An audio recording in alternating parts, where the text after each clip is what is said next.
बेटा open your book, page number 10, because syllabus up to page number 10 for your PT1. 2.3, a new conservatism after 1815 will not come in your PT1. Happy? Okay, ma'am. Yes. बस सॉल्वरिंग तक आना है, ठीक है? Okay, ma'am. रिधिजोत camera on बेटा. चलो. Now today we are going to read from page number. Tanvi, unmute करो बेटा. Good afternoon. Good afternoon, ma'am. हाँ जी बेटा. Page number 13. Topic The romantic imagination and national feeling. चलो. अच्छा, अब आप ये मुझे बताओ, पहले तो सीधे होके बैठ जाओ. योर बैक बॉन्ड स्ट्रेट, एकदम सीधे होके बैठ जाओ, टिक के. जैसे मैं आपको पूरा दिख रही हूँ ना, ऐसे स्क्रीन पे आपकी स्क्वायर है ना, तो ऐसे भी आप बिल्कुल सीधे होके बैठ जाओ. Yes, that's like a good boy, that's like a good girl. Very good. Anuj camera बेटा.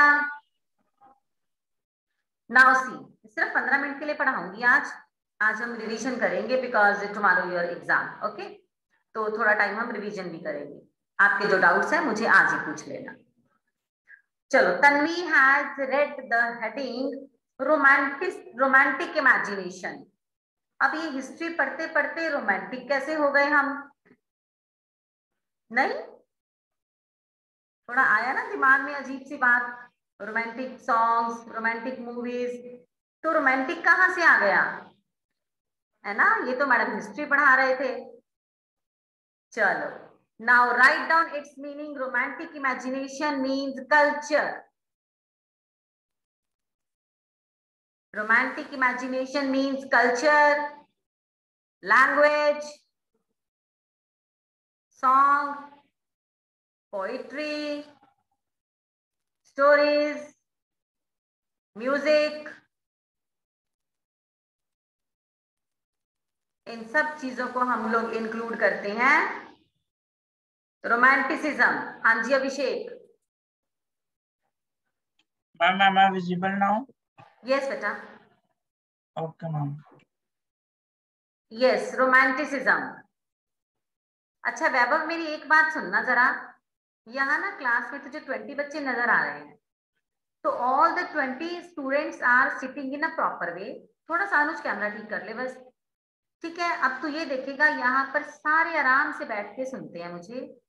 Then I will ask some of the questions. Cross questioning होती है, दे आंसर. मैंने कहा रिवाज बता दूं ना, वैभव पहली बार आया तो हमारी क्लास में जो है ना हमारा कस्टम चलता है वो भी बता दे इसको, हमारी क्लास में क्या रिवाज चलते हैं. तो दे मेक कॉपीज, ठीक है, and they underline few of the lines, few of the words. They write simple English even those words. जैसे कि अब रोमांटिक का मतलब रोमांटिक नहीं, रोमांटिक का मतलब हमारा कल्चर हो, वो सब जो मैंने लिखवाया है. और वैभव लास्ट में ना हम लोग बुक्स और कॉपीज चेक करते हैं, ठीक है? तो you are having your book with you, ठीक है? हाँ, ऐसे ही हमने कैमरा में एक दूसरे को बुक और कॉपी भी दिखानी है. चलो, थोड़ा सा प्रोटोकॉल वैभव को समझ आ गया, बाकी थोड़ा धीरे धीरे समझ जाएगा. romanticism. अब now romantic, now you were quite to say that कि मैम romanticism का क्या रोल. हाँ वैभव, वैभव कुछ कहना बेटा? हाँ बेटा. 3 तक टॉपिक था आपकी क्लासेस है. हाँ जी. न्यू कंजर्वेशन आफ्टर 1815 तक मैंने. हाँ जी, वहीं तक है बस. पेपर में सिलेबस वहीं तक है. ये तो वैसे ही हम आगे पढ़ रहे हैं, फ्री बैठे थे, हमने सोचा चलो आगे आगे पढ़ ले हम. नहीं ठीक है, चलो. अच्छा, ध्यान से सुनना. सिर्फ 15 मिनट मैंने पढ़ाना है, ओनली फॉर 15 मिनट्स. ध्यान से सुनना मुझे. नाउ द रोमांटिक, तन्वी ने पढ़ा romantic imagination and national feeling. अब रोमांटिक इमेजिनेशन से भी नेशनल फीलिंग आती है कभी, आ सकती है कभी. कभी म्यूजिक से, डांस से, स्टोरी से कभी नेशनल फीलिंग आती है. रेज हाथ जो कहते आती है. गाने सुन के कैसे हम देश से प्यार करते हैं. अभिषेक, आहान, राहुल ये कह रहे हैं आती है फीलिंग. कशिश भी कह रही है, अनुज भी कह रहा है, आस्था, चंद्रप्रीत, तन्वी, शबनम, अच्छा आप सब कह रहे हो? अच्छा कैसे फिर? अनुज अनम्यूट करो। अनुज नाउ यू टेल मी, बता गाना सुनकर मैं कैसे देश से प्यार कर सकती हूँ, बता जरा। मैम जैसे मैम गाने होते हैं मैम, उनमें ऐसी लाइंस होती हैं कहीं की मैम, उससे मतलब फीलिंग आ जाती है कि प्राउड हो जाते हैं मैम कि हम इस कंट्री के हैं। हाँ अच्छा एक गाना बता जो आजकल बड़ा फेमस हो रहा है।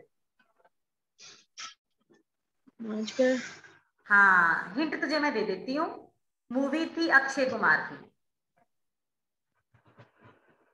एक हिंट और दे देती हूँ, मूवी का नाम था केसरी। मैम मैम गाना पता, मैम नाम भूल गया। अच्छा नाम मैं बता देती हूँ सिंगर का नाम, देख तेरे सामने 6 हाथ ऊपर हो गए हैं, 6 हैंड्स रेज, सबको पता है। सिंगर का नाम है बी प्राक, बड़ी अच्छी आवाज है उसकी, सो टचिंग वॉइस। याद आया गाना? पिछले साल से बड़ा फेमस है ये गाना और मेरा फेवरेट सॉन्ग है।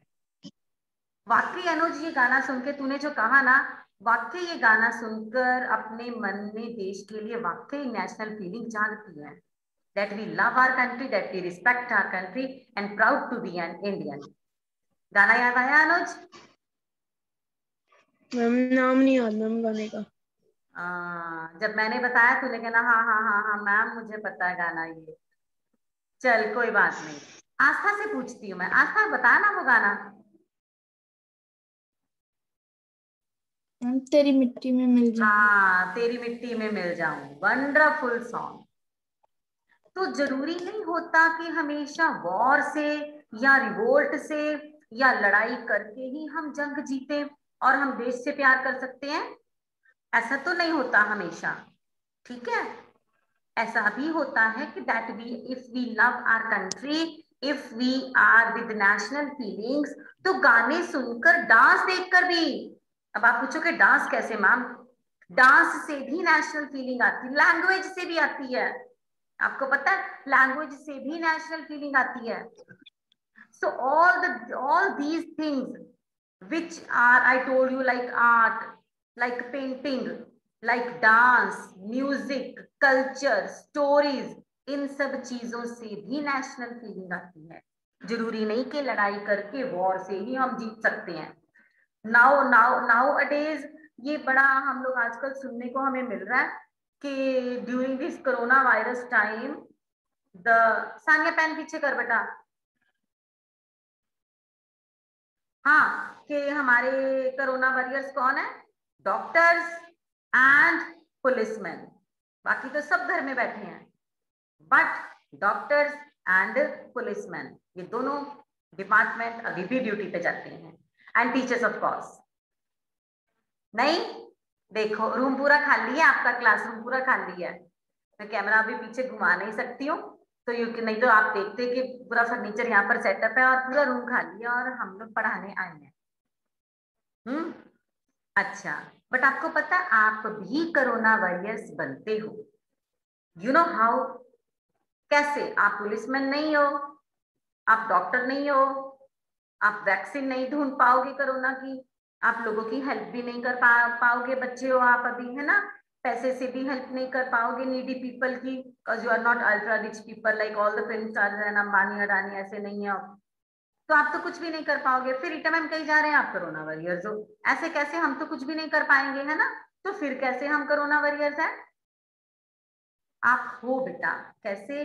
Staying at home, keeping yourself safe, wearing mask every time, sanitizing your hands, these all things make you corona warriors।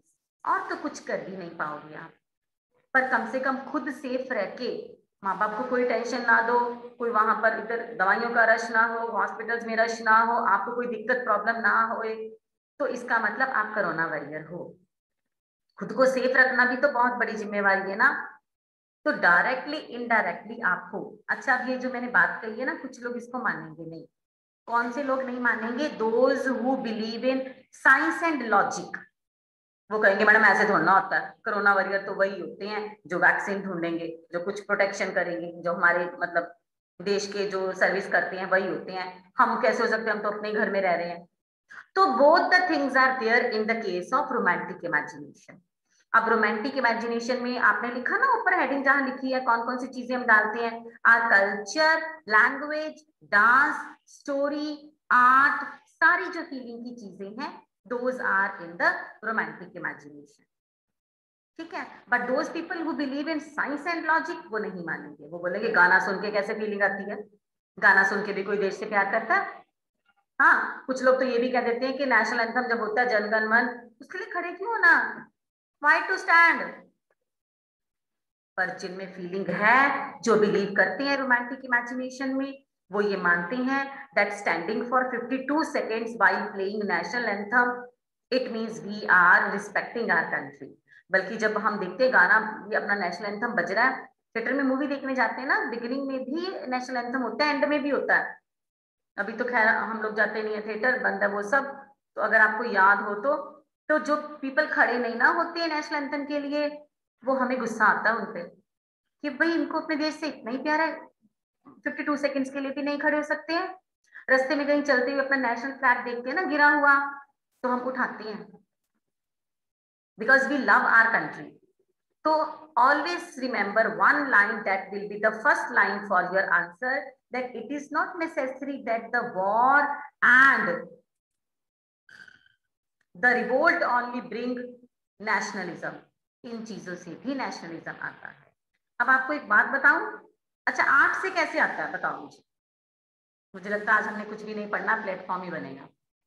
हृदय जो सीधा होके बैठना पड़ेगा भाई, यहाँ हम देश के लिए मर मिटने को तैयार है, तो सीधा भी नहीं बैठ रहा। अनुज is smiling.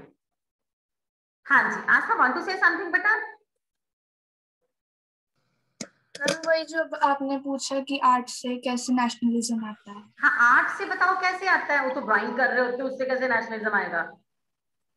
Ma'am, if a painter draws a painting of soldiers, then Yes. we also feel proud that they are staying away from their family and protecting us. Yes, उसको देख के ही ना गूज बम्प्स हो जाते हैं, हमें देख के कुछ ऐसा होता है कि हमारे लिए ये आर्मी कितना कुछ कर रही है, हमारा बस चले तो हम भी देश के लिए कुछ करें।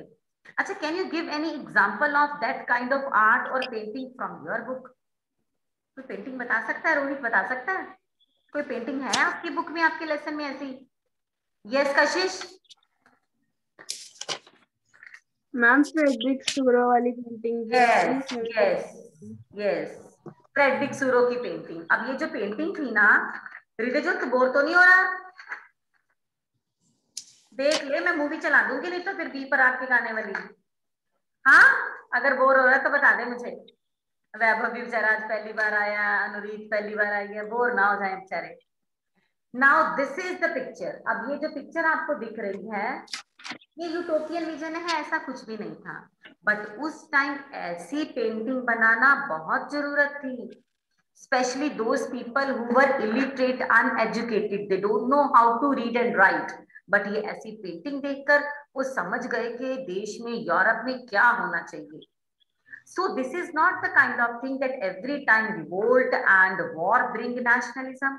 Sometimes these kind of art, literature and poems also bring nationalism.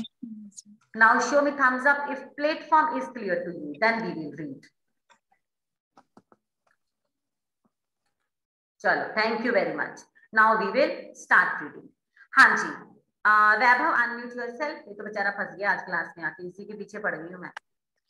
चलो वैभव शुरू करो बेटा। रोमांटिक इमेजिनेशन, एक लाइन हम पढ़ते हैं and you have to stop after every full stop, then I will explain each and every line. और जहां से इन बच्चों को कोई दिक्कत है, please raise hand and tell me कि मैम ये नहीं हमें लाइन समझ आई, मैडम इसका मतलब क्या है, मैडम हमें दोबारा करवाओगे, ठीक है? क्योंकि अगर आप नहीं पूछोगे देन आई विल आस्क, फिर मैंने पूछ लेना कि ये मैंने क्या बोला, इस लाइन का क्या मतलब है। तो बेटर है जहां दिक्कत होगी आप ही पूछ लेना। चलो वैभव शुरू करो बेटा। Romantic imagination. Development of nationalism did not come about only wars, territorial expansion. चलो, ये मैंने पहले ही कह दिया था, ऐसा कुछ नहीं कि वॉर के जरिए ही नेशनलिज्म आता है, रोमांटिसिज्म से भी नेशनलिज्म आता है। Yes Vaibhav, continue. Important role in treating the idea of nation, art and poetry and music helped best fit.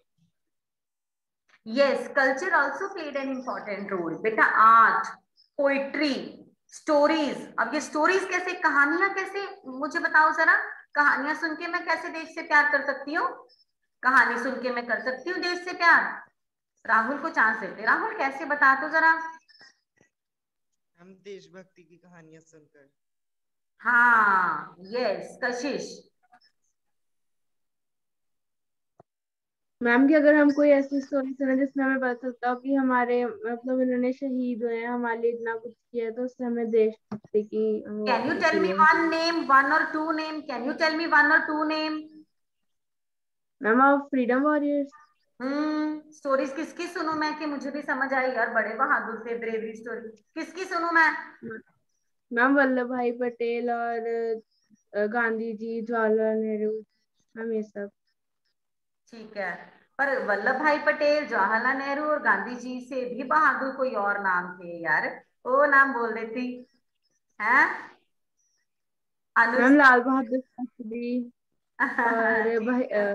Bhagat Singh. हाँ, भगत सिंह का नाम सही बोला. अनुज और नाम बता, किसकी स्टोरी सुनूं मैं? मैम भगत सिंह की सुन सकते हो. हम्म. मैम गांधी जी, हाँ, गांधी जी के पीछे वल्लभ पड़ भाई. जाते. गांधी जी तो बेचारे वैसे ही नॉन वायलेंस पे बिलीव करते थे. वो कहाँ लड़ाई में विश्वास करते थे. फटाफट नाम याद आने चाहिए थे. अभिषेक से पूछते हैं. अभिषेक तू बता, किसकी कहानी सुनूं मैं? नेताजी सुभाष चंद्र बोस. अच्छा ठीक है, सुन लूंगी मैं. ओके. आस्था धवन तू बता ना, और किसकी स्टोरी सुने हम?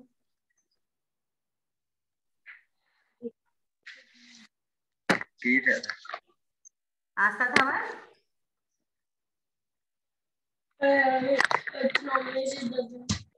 यस. चलो बेटा, whenever I will listen the stories of bravery, हाँ, तो फर्स्ट नेम विल बी रानी लक्ष्मीबाई, तांत्या टोपे, राणा प्रताप, गुरु गोविंद सिंह, बंदा बहादुर, महाराजा रंजीत सिंह. इनकी कहानियां सुनकर रोंगटे खड़े हो जाते हैं और दिल करता है कि देश के लिए जज्बा जागता है कि हम भी कुछ कर दिखाएं. सो सम टाइम. अच्छा, पोइम से कैसे होता है? पोइम्स, कोई पोइम से भी, पोइम सुन के भी कोई देश से प्यार करता है? बताओ जरा, है ना? तो पोइम से भी प्यार होता है. Like you have also done Rabindranath Tagore की पोइम, लॉर्ड बैरन की पोइम्स आपने, सरोजिनी नायडू की पोइम्स पढ़ी हैं आपने. So sometime after listening these kind of stories, folklore, music, dance, culture, language, we also come to know about our country. But अभी ये हमने सारे इंडिया की बात कर ली है क्योंकि आप इंडिया में रहते हो and you are familiar with the Indian freedom fighters. अब वापस यूरोप चलते हैं. यूरोप में कैसा हो रहा था? Now we will come to know. हाँ जी Vaibhav. Yes. Let us look at Romanticism, a cultural movement, particular form of nationalist sentiment. Beta, underline this line. This is the definition of romanticism for 1 mark answer. Definition of romanticism. Yes, Rahul बेटा. एक minute वैभव, एक minute. हाँ राहुल. हम revision नहीं करनी हमने. हाँ, revision नहीं करनी हमने. अब रिवीजन कर लें. अच्छा चल, अभी थोड़ा सा 2 लाइनें पढ़ने दे, फिर हम रिवीजन करते हैं. चल फटाफट पढ़ दे.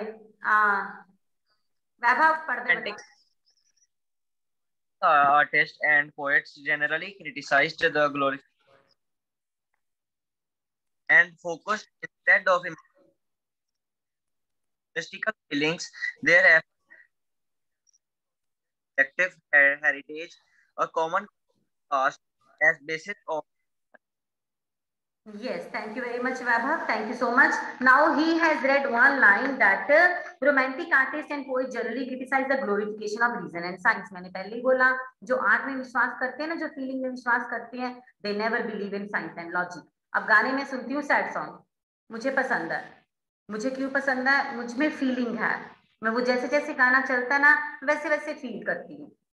बट आप जैसे बच्चे आएंगे ना मेरे पास तो बोलेंगे मैडम क्या आप उर्दू से गाने सुनते रहते हो मैडम. क्योंकि आप फील नहीं कर पाओगे वो गाने। So those people who feel like romanticism, so they will never ever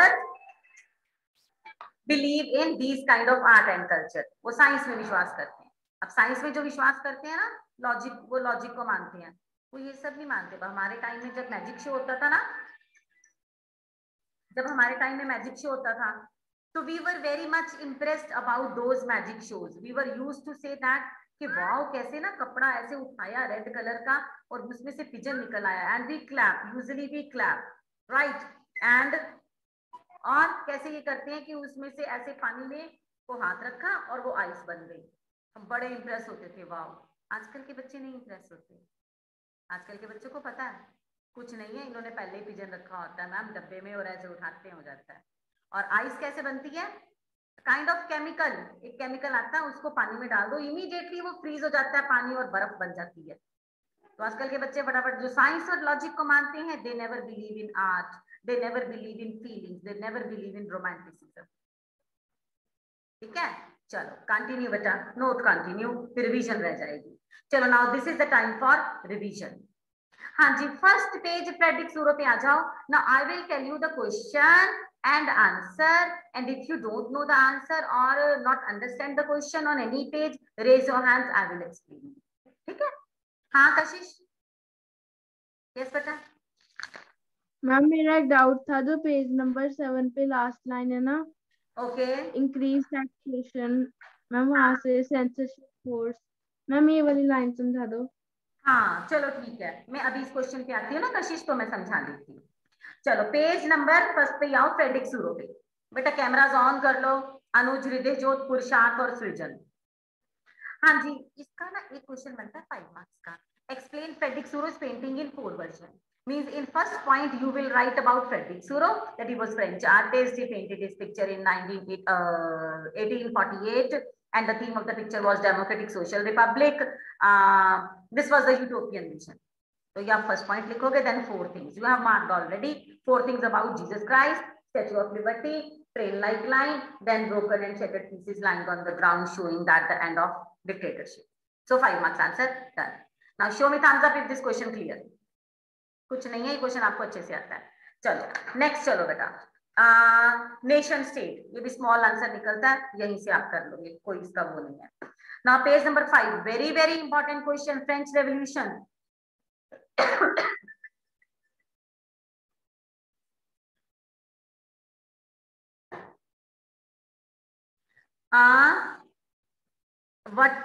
what are the effects of French Revolution on the other countries of Europe? 5 marks answer, you have marked point here. Show me thumbs up if question clear. ठीक है, ये हम कर चुके हैं। Now last paragraph, when the news Jacobin, 3 marks answer. Okay, we have done that. Now page number 6, मेरा favorite question, page number 6 पे। हाँ, अब मेरा फेवरेट है तो समझ जाओ, है ना। हाँ जी, Napoleonic civil code 1804, 5 reforms done by Napoleon. क्या क्या उसने किया था? बड़े अच्छे काम किए थे। Uniform law, standards, feudal system remove, democracy removed, और एडमिनिस्ट्रेशन ने बड़ा अच्छा काम किया था। हाँ जी, page number 7, last paragraph. However, and the question was, what was the reaction of the people to the French rule, है ना। इट वाज मिक्स्ड रिएक्शन, ऐसा कुछ था ना, आपने करा हुआ ये अंडरलाइन। कशिश का डाउट है लास्ट लाइन। कशिश, इसमें है increase taxation, censorship, forced conscription to the French army is required to conquer the rest of Europe. इसमें क्या आप लिखोगे कि कुछ तो पॉजिटिव रिएक्शन था ऊपर वाला, then we have done negative reaction. अब यहाँ पर है कि टैक्सेशन बढ़ गया था, सेंसरशिप बढ़ गई थी, और जबरदस्ती फ्रेंच आर्मीज को भर्ती किया जा रहा था ताकि वो पूरे यूरोप पर कब्जा करें। तो इन सब से लग रहा था कि एडमिनिस्ट्रेटिव चेंजेस काफी ज्यादा हो जाएंगे। तो दिस वाज द रिएक्शन। हाँ बेटा, Rahul want to say something बेटा। मैम इस पैराग्राफ में नेगेटिव रिएक्शन क्या था?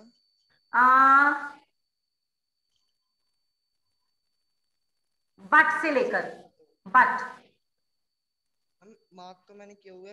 अच्छा, इसमें नेगेटिव रिएक्शन में उनको ये लगता था कि ऊपर वाली बात तो सही है, बट शायद इससे क्या होगा, the initial enthusiasm soon turned to hostility. It became clear that new administration arrangement did not go in hand with political freedom. Administration changes तो हो जाएंगे, पर साथ साथ में हमारा एडमिनिस्ट्रेशन इतना बढ़िया नहीं होगा कि पॉलिटिकल फ्रीडम भी मिले। तो एक का तो नुकसान होगा, एक की कीमत चुकानी पड़ेगी, तो ये नेगेटिव इम्पैक्ट है। ठीक है, चलो हाँ अभिषेक बेटा, वांट टू से समथिंग? नहीं मैम, मैंने यही बोलना था that Napoleon would not give political liberty to people. हाँ जी, वैभव वांट टू से समथिंग बेटा? वैभव यू रेज हैंड। यस बेटा। मैम 18 कोड 1804 आपका ना आपका आवाज क्रैक हो रहा है तो समझ नहीं आ रही। व्हेन यू वर रीडिंग ना तभी भी ऐसा ही लग रहा था। दोबारा बोल बेटा, व्हाट डिड यू से? 4 क्वेश्चन जो आपने मार्क कराया बुक में, पेज नंबर। किसी को पता चला वैभव ने क्या कहा? मैं अनम्यूट करती हूँ, रेज योर हैंड। हाँ थैंक यू अभिषेक। अभिषेक क्या कहा वैभव ने? मैम वो नेपोलियनिक सिविल कोड के बारे में पूछ रहा है। हाँ क्या कह रहा है? मैम उसने यही कहा कि आई थिंक मुझे समझ नहीं आया, एक्सप्लेन कर दो। अच्छा जी, वेरी स्मार्ट। 5 मार्क्स आंसर, अभी एक्सप्लेन कर दो तुझे, है ना? तो कर देंगे, नो प्रॉब्लम। नाउ लिसन, सिर्फ 5 बातें हमने कहनी है वैभव नेपोलियनिक सिविल कोड के बारे में। फर्स्ट उसकी इंट्रोडक्शन देंगे, सेकंड पॉइंट में कहेंगे कि डेमोक्रेसी उसने डिस्ट्रॉय कर दी, बट इसका मतलब ये नहीं कि वो गंदा वाला डिक्टेटर था। डिक्टेटर बनके उसने एडमिनिस्ट्रेशन फील्ड में काफी ज्यादा रिफॉर्म्स करे। Second point, we will do that abolish feudal system and freed all the peasants from manorial dues. सभी peasants को dues से आजाद कर दिया। Next point, guild restrictions were removed and now all the businessmen people were free to do trade with any country. So all the business class people was happy. Next point अगले page पे आएगा, uniform laws and standard measurement. अब uniform पहनते हो ना आप, बराबर सी same है ना? तो इट मीन्स नेपोलियन ने क्या किया, बराबर के लॉज और स्टैंडर्डाइज मेजरमेंट बना दिया, so that the all system of measurement will be same from one area to another area. Last, national and common currency, एक ही तरह की करेंसी रख दी गई for the benefit of the people, specially for the traders. ठीक है वैभव, done? चलो हाँ जी, पेज नंबर 7 पे mixed reaction of the people, वो आपके ने कर दिया। Now पेज नंबर 8 पे आ जाओ। The making of nationalism in Europe, and the question was political condition of Europe in mid 18th century. So this question was little difficult. ये थोड़ा सा difficult लगेगा because you have to learn it by heart. इसमें समझने वाला कम था, and we have done already 5 points of there. Now page number 8, last paragraph, aristocracy and the new middle class. हाँ राहुल, हाँ बेटा। मैम आपकी आवाज ही नहीं आ रही थी, अब आनी शुरू हुई है। चलो मैं दोबारा बोल देती हूँ, फिर मैं दोबारा बोल देती हूँ। Page number 8, the making of nationalism in Europe, and the question was political condition of Europe in mid 18th century, and directly 5 points we will do from here. Okay, question is little difficult but you have to learn. Now page number 8, last, the aristocracy and the new middle class, and the question was what was the role of aristocracy? One paragraph on page number 8. Page number 9, beginning, the role of new middle class. Anurit, unmute yourself beta. Good afternoon beta. Good afternoon ma'am. बेटा the new middle class कौन सी थी? Ma'am like जो जिन्होंने like थोड़े change, like who were educated, like yes, those who were educated and middle class, businessmen people, doctors, professionals, teachers, है ना?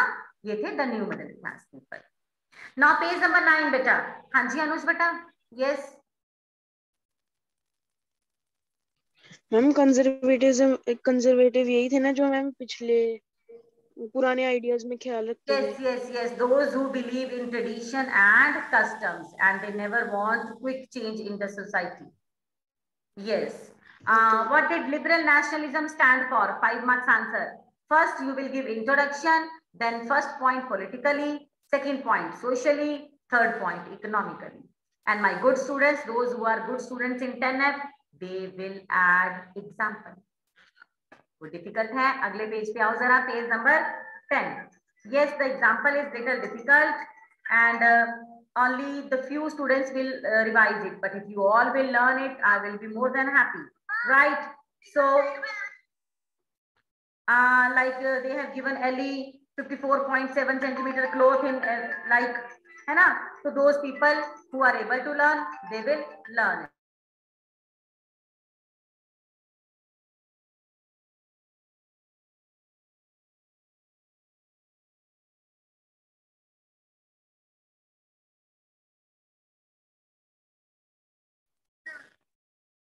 So now next paragraph, Zollverein. Last question will be Zollverein. 3 marks answer custom union थी और इन्होंने trade barrier हटा दिए. Now I am giving you 30 seconds. After 30 seconds, I will ask you some question. Okay, take your 30 seconds, यानी half minute.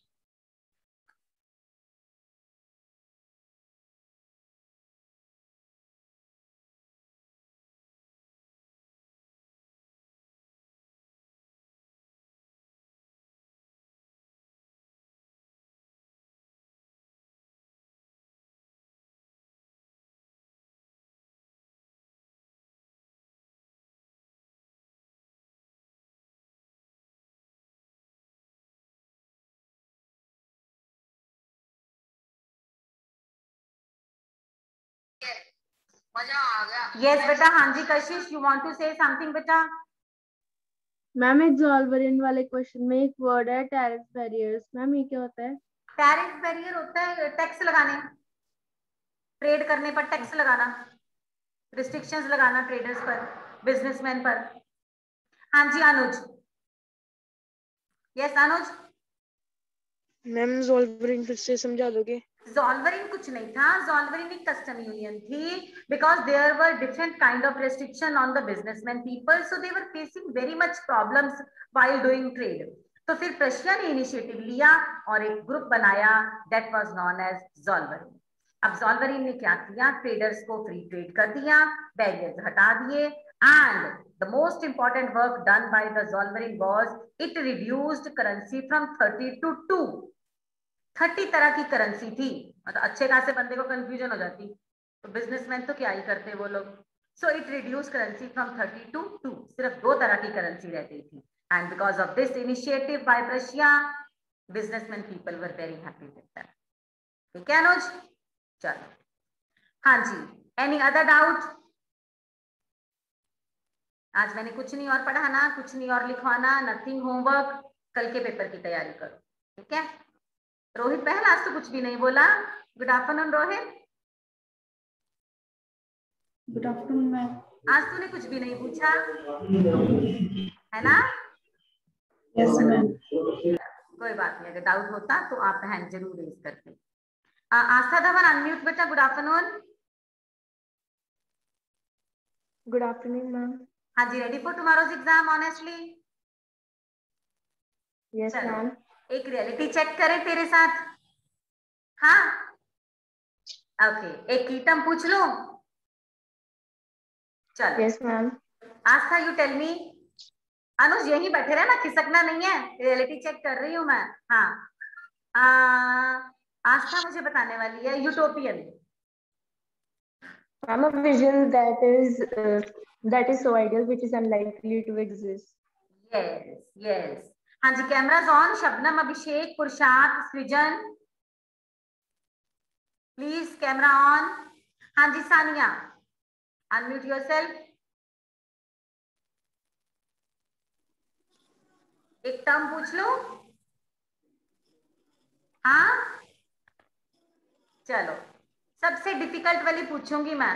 पूछ लूं? चलो, suffrage. The right to vote. Right to vote. ठीक है जी, ठीक है. चलो, thank you very much. Enjoy your day. Revise कर लेना अच्छे से. फिर भी कोई दिक्कत आए तो you can call me any time और you can ask your doubts on WhatsApp and I will definitely help you out. हाँ जी Vaibhav, you enjoyed the class? चलो, thank you very much for joining us. Thank you so much बेटा. God bless you.